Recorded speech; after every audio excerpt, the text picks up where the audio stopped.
Magandang umaga pong muli sa inyong lahat. Ako pong muli si Pastor Bong, bumabati na isang mapagpalang Wednesday morning sa ating lahat. The book that we're gonna learn today is in the book of Haggai. Yes, the book of Haggai. A very powerful book, once again. Lahat naman ng ating binabasa, lahat naman ng libro sa Bible na nakikita natin, binabasa natin, they are all powerful because they are the Word of God. The Word of God is powerful. The Word of God is sharper than any double-edged sword.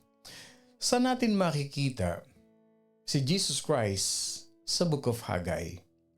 Kung mababasa natin ito, that like we said, types, shadows, and symbols, and prophets, doon natin makikita si Jesus Christ. But there is really a certain chapter, verses that we can read here na makikita talaga natin si Jesus Christ. Ito na ang biblical foundation natin sa book of Haggai. The book of Haggai chapter 1, and the verses are verse 2 to 5 and verse 13 to 14. Nandyan si Jesus Christ. Let's read. Thus speaks the Lord of hosts, saying, This people says the time has not come, the time that the Lord's house should be built. Then the word of the Lord came by Haggai the prophet, saying, Is it time for you yourselves to dwell in your paneled houses, and this temple to lie in ruins? Now therefore, thus says the Lord of hosts, consider your ways. Then Haggai, the Lord's messenger, spoke the Lord's message to the people, saying, I am with you, says the Lord. And they came and worked on the house of the Lord of hosts, their God. Basahin natin sa Tagalog. Mas lalo nating mararamdaman yung power ng verse talaga. No, as a Filipino, basahin natin ang Tagalog. Ganito ang pinapasabi ni Yahweh na makapangyarihan sa lahat. Sinasabi ng mga taong ito na di umano'y hindi pa napapanahon upang itayo muli ang templo.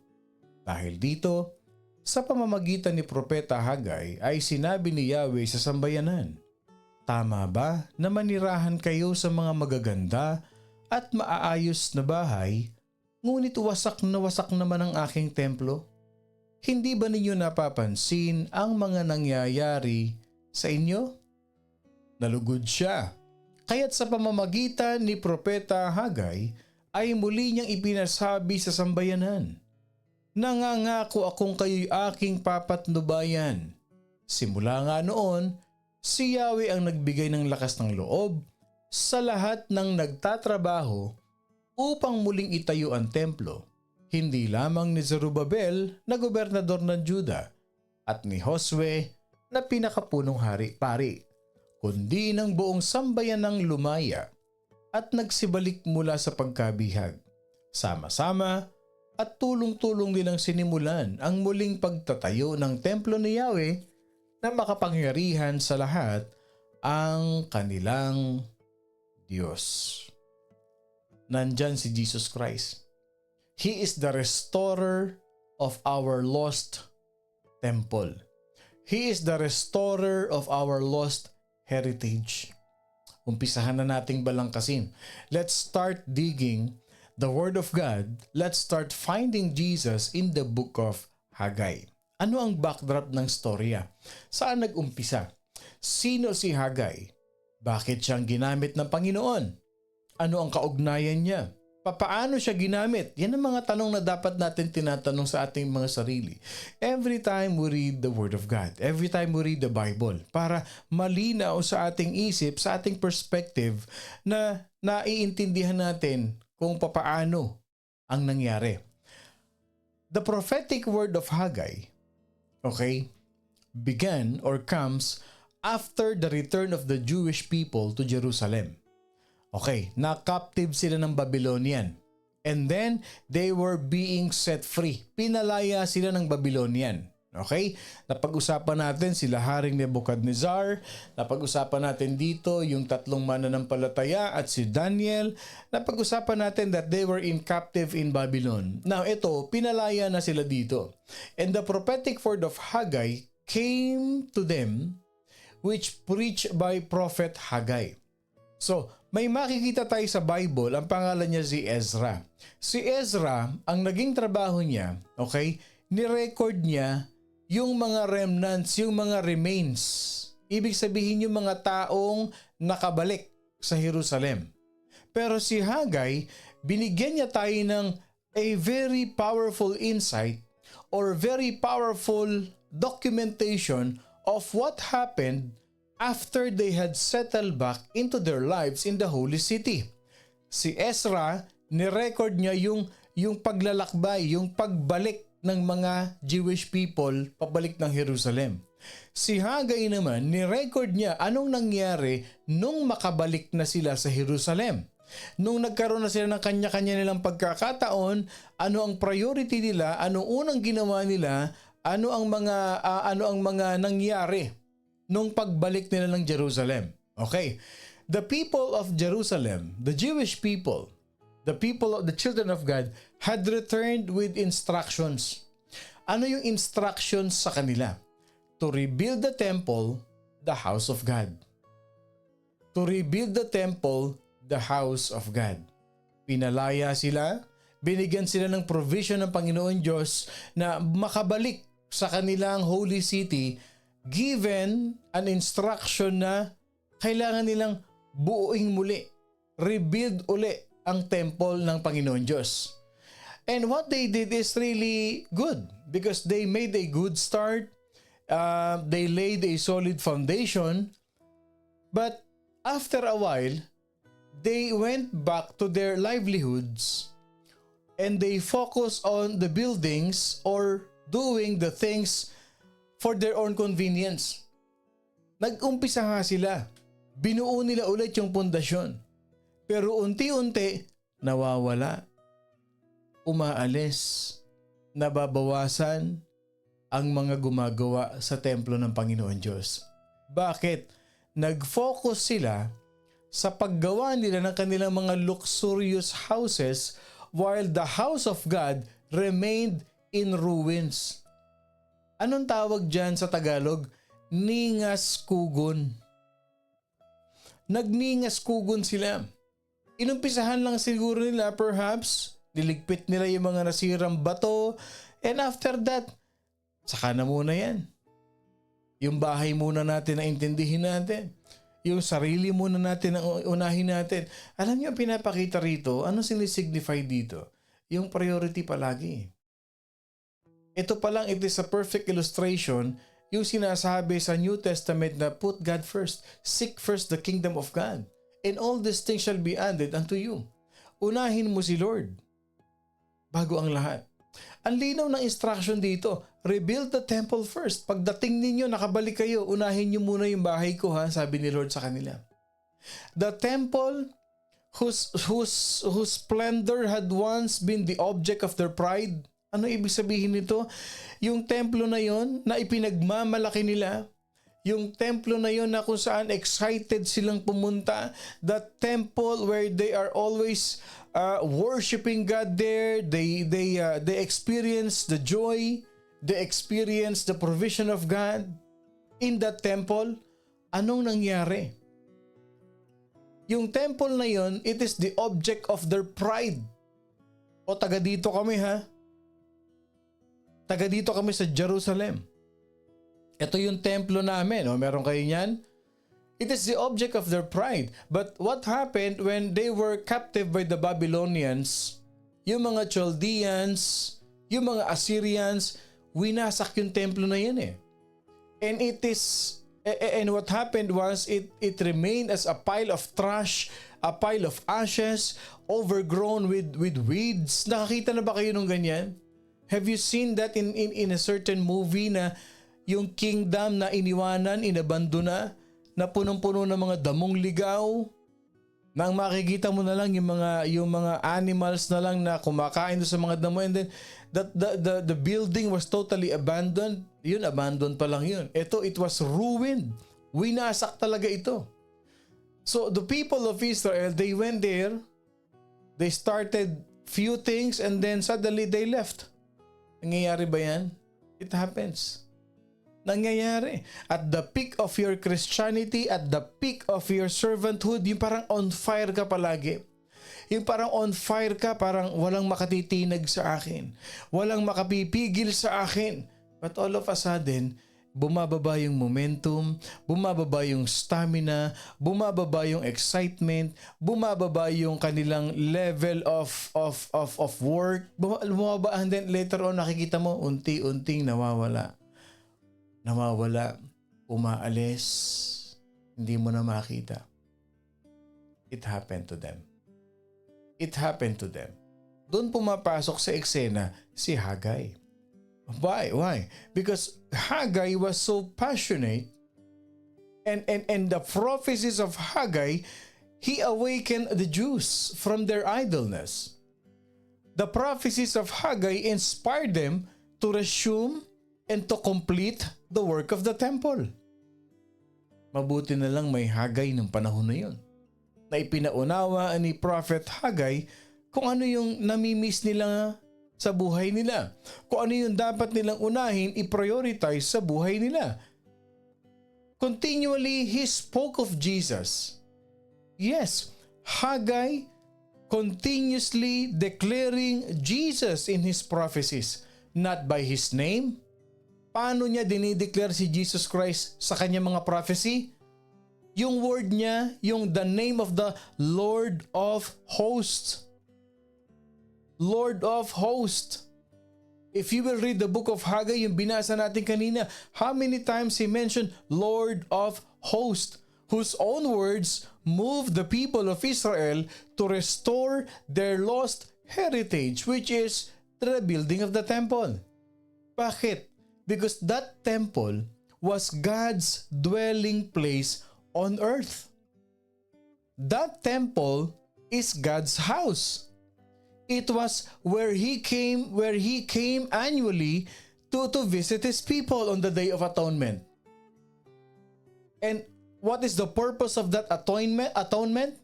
To restore their broken fellowship with God. Annually, once a year, yung Day of Atonement nila, yung may Passover lamb na ginagawa nila sa temple, na ang Panginoon Diyos nakikipag-isa sa kanila at nare-restore yung what? Their broken fellowship with Him. God's dwelling place, that temple, His great, His awesome mercy, and God was determined to live among His people as He had in the past. Yes, determinado ang Panginoon Diyos na kasama natin siya, gabayan tayo, ingatan tayo, as what He had done in the past. Yun naman talaga ang gusto ng Panginoon yung fellowship natin sa Kanya. Yung continuous fellowship natin kay Lord, yun ang gusto ni Lord sa buhay natin. Unending fellowship with God. Kaya alam ninyo, that is true If you meditate the Word of God, or if you will be in constant relationship with the Lord, naiingatan tayo, naaalagaan tayo, naiiwas tayo sa kung anumang hindrance, sa kung anumang burden, sa kung anumang mga pwedeng mangyari sa atin. Especially na tayo mag-encounter. Seek the presence of God. Huwag lalayo sa Panginoon.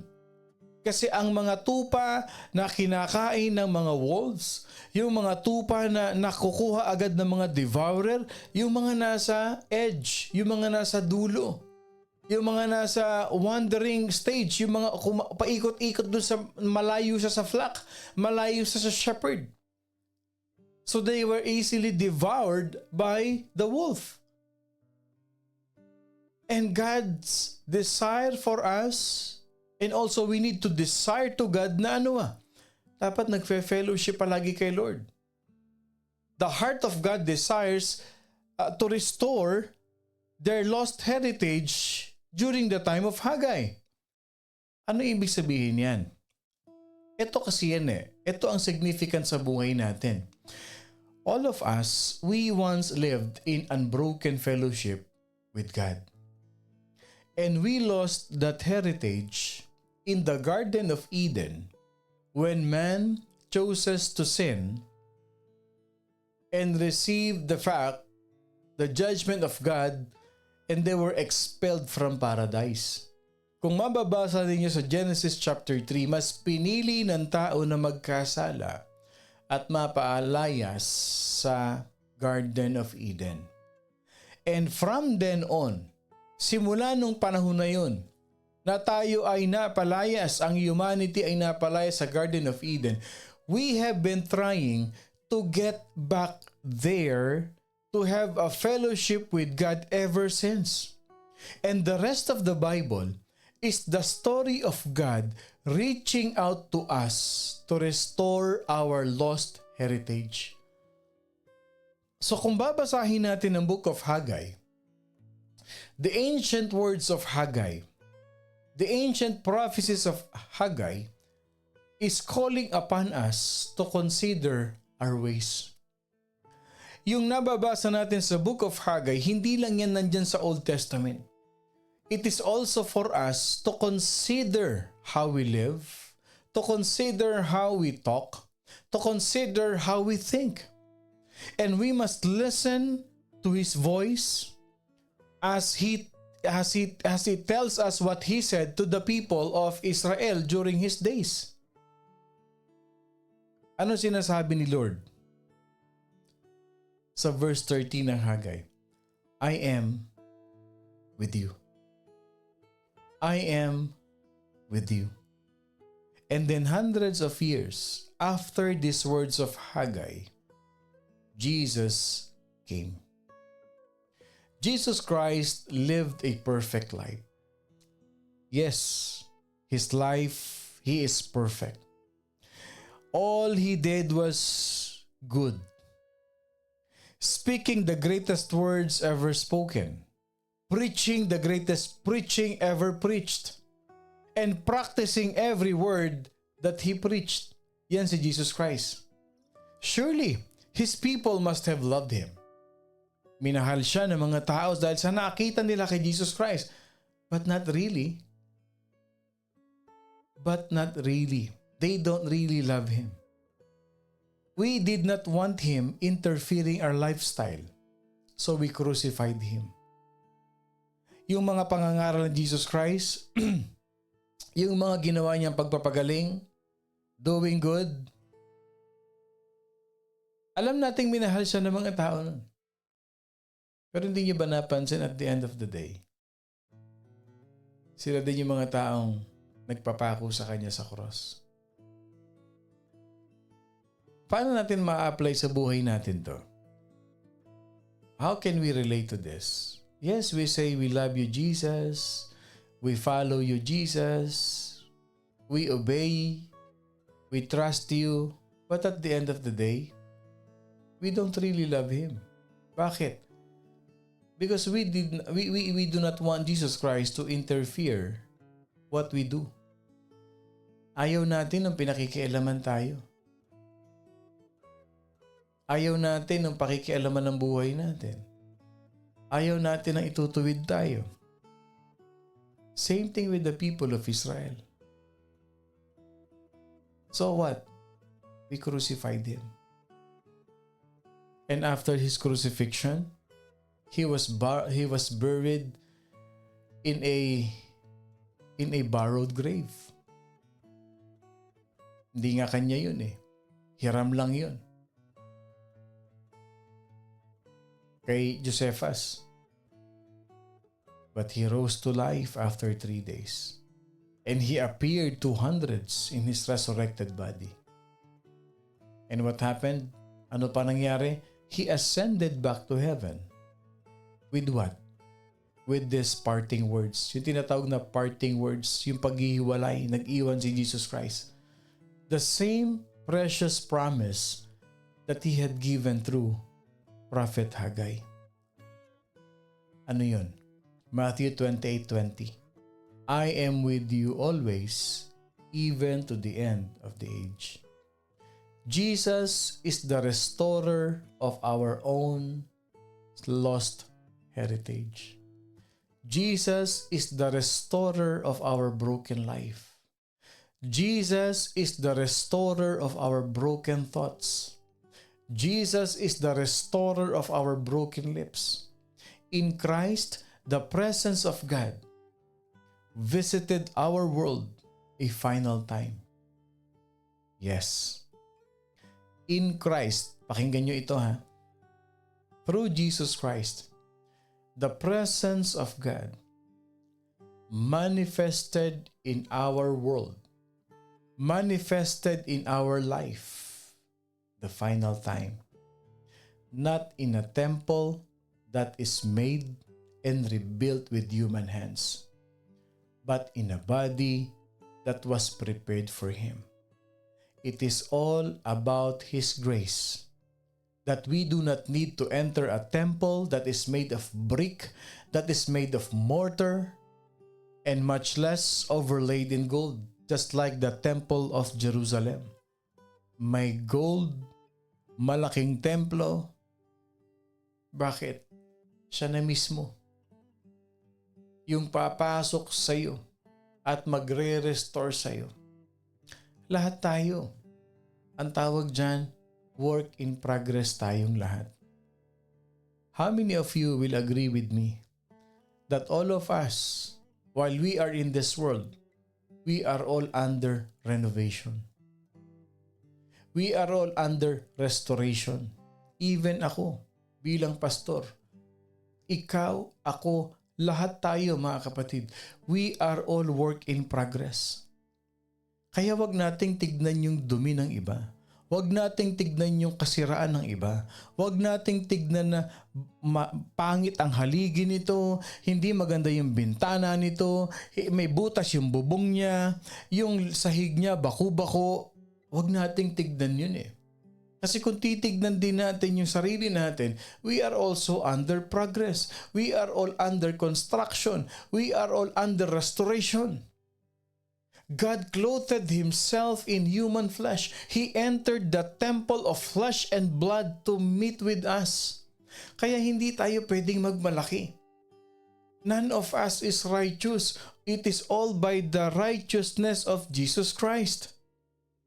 Even ako, hindi ako pwedeng magmalaki sa inyo. Pastor ako, mas matuwid ako. Hindi. Pastor ninyo ako, mas marumi ako sa inyo.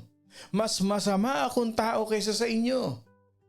Mas pangit ang ugali ko kaysa sa inyo. We are all under reconstruction. Ganon din tayo. Siraan ka man nila, sabihan ka man nila ng hindi maganda, oo. Ano naman? Inaamin ko. Lahat tayo under construction. It is all by the grace of God. Huwag magtatampo. Huwag magagalit. Huwag maiinis. Dapat napapaalalahanan tayo. Lahat tayo under construction. And Jesus Christ is the restorer of our lost heritage. Jesus Christ is the restorer of our unclean lips, unclean thoughts, and unclean life. And that fellowship has been restored through Christ. The resounding promise of Haggai, I am with you. And many times I ask myself, Lord, karapat dapat ba ako maging pastor? Bakit hindi natatapos itong mga batiko sa akin? Bakit ang morning devotion, people will use morning devotion, they will come, they will go, they will ruin the morning devotion. Lord, baka hindi talaga ako para dito. Maybe I should get back to work, to that old life na siguro dapat under na lang ako ng ganito, researcher na lang ako ng diaspora, ganito na lang ginagawa ko, nag-equip na lang ako, pero sabi, hindi. I am restoring you. And if you want to be a strong foundation, there has to be things that should be done in your life. I question myself. And I will admit this to you, morning devotion family. There are times in my life, there are mornings na parang ayoko na mag-preach. Ayoko na magturo. I feel like I'm not worthy. I want to give up. Hanap na lang kayo ng ibang pastor, yung matino. Hanap na lang kayo ng ibang pastor, yung sa tingin ninyo tama, yung walang bahid ng karumihan. Lord, hindi ako para dito, but here it is. Nakikita ninyo, you will see me, you will feel me in morning devotion because God is telling, I am restoring you. May ginagawa ako sa iyo. May ginagawa si Lord sa atin. And that's the reason why kaya tayo nakakapag-share ng gospel. Because marumi tayo. At dahil lang sa grace ni Lord, kaya tayo nakakapag-share. Dahil lang sa kabutihan ng Panginoon, kaya tayo nakapagbahagi ng salita ng Diyos. We are all filthy rags. Kasi kung sasabihin mong malinis na ako, may karapatan na akong mangaral, hindi ikaw, hindi si Lord yun, ikaw yun. Nire-represent mo yung sarili mo. And that word, I am with you, is fulfilled in the lives of all believers today. Accompanied by a beautiful provision of the Lord. Not only is He with us, ano sabi ni Lord? He Himself has said, I will never leave you nor forsake you. Tama nga. Sabi ng isang kapatid natin kahapon, alam mo, Pastor, we are blessed. Nagpapasalamat kami, Pastor. Kasi kahit hindi tayo ganun kalaki simbahan, pero meron kaming pastor na anointed. And I praise God. Saan nanggagaling yung anointing? Ito, yung mga pagsubok na pinagdadaanan ng pastor ninyo. Saan nanggagaling yung anointing? Saan kumukuha ng lakas ng loob mag-preach ng Word of God? Sa mga nangyayari. Sa mga nararanasan sa buhay. And I praise God to that. Because it only proves to me that the book of Haggai is alive and manifesting in our life. So kung pinagdadaanan ko ito, pinagdadaanan nyo rin, lahat tayo nire-restore ng Panginoon. Lahat may ginagawa ang Panginoon. Yes, natural yun na magtampo ka, mainis ka sa tao, mawalan ka ng gana, pero isipin mo lang, look at the work of the Lord in your life. Lahat tayo nire-restore. Yung trust, yung confident, nare-restore ng Panginoon Diyos yan. Ano nga sabi ni Joshua? Lulusong tayo dito sa Jordan River. At kayo, ng mga leader ko, kasama ko kayo, lulusong tayo sa baha. Ang importante, magkakasama tayong lumulusong sa baha. Hindi man tayo matuwid, may magkakamali man tayo, may mga bahid man tayo ng karumihan, pero ang importante, sumusunod tayo sa Panginoon at nagpapatama tayo, nire-restore tayo ng Panginoon Diyos. That's true. Walang perfect sa atin. Si Jesus lang. And yes, we can find Jesus here in the ancient prophecy of Haggai. He was and always will be the restorer of our lost heritage. Jesus Christ will always be the restorer of our life, the restorer of our relationship, the restorer of our faith, the restorer of our trust, the restorer of our servanthood. Kaya iba, ayoko na mag-serve dyan. Ipokrito yung pastor. Ayoko na mag-serve dyan. Ipokrito yung mga tao dyan. Ayoko na mag-serve dyan. Wala pong perfect na church. Walang perfect na pastor. Si Jesus Christ lang. Ang importante, lahat tayo nagsasubmit, nagpapa-restore sa Panginoon Diyos. Because at the end of the day, ikaw at ako, tayo, isa-isa tayong haharap sa Panginoon. Leave the matter to God. Allow God to restore you so that you can be used for the glory of His name. My prayer and my desire is we have been uplifted with this powerful revelation in the book of Haggai. Yes, we can find Jesus, the restorer of our life. Tayo po'y manalangin. Mapagpalang Ama, marami pong salamat sa biyaya ng iyong mga salita na patuloy mo kaming ginagamit, Panginoon, for the furtherance of your kingdom.